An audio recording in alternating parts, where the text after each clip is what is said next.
कालपासून कोणाचं तोंड पाहिलंय, 1 रुपयाची कमाई नाही, भाडंही नाही.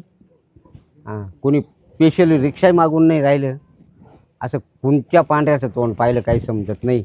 फार नाराज झालो. खिशात बिडीला पैसे नाही. काय करावा. बाबा हां इथे कुठं हॉटेल मिळेल का हो?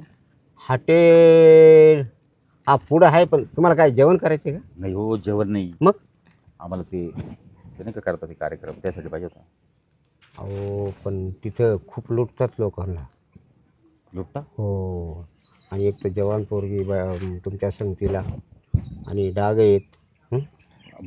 मग चांगलं द्या ना एखादं.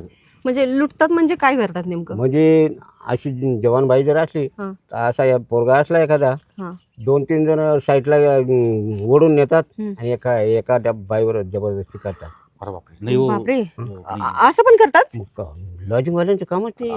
अहो नको, मग मला असली रिस्क नाही घ्यायची रे बाबा. मग दुसरा काही पर्याय आहे का तुमच्याकडे? दुसरा पर्याय एक काम कराल का? हां.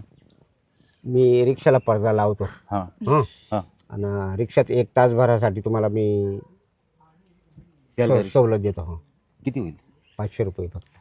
ओ काय किती होईल म्हणून विचारताय? नाही बाबा मला. रिक्षाला पडदा असला तर रिक्षा आहे. अहो काय बाबा तुम्ही पण, आणि का हो तुम्ही पण लगेच राजी झालात? ऐक ना, आपण जर हॉटेलवर गेलो ना, हां कमीत कमी 2-3 हजार रुपये लागतील. हा जास्त आणि परत 2-3 लूटमार.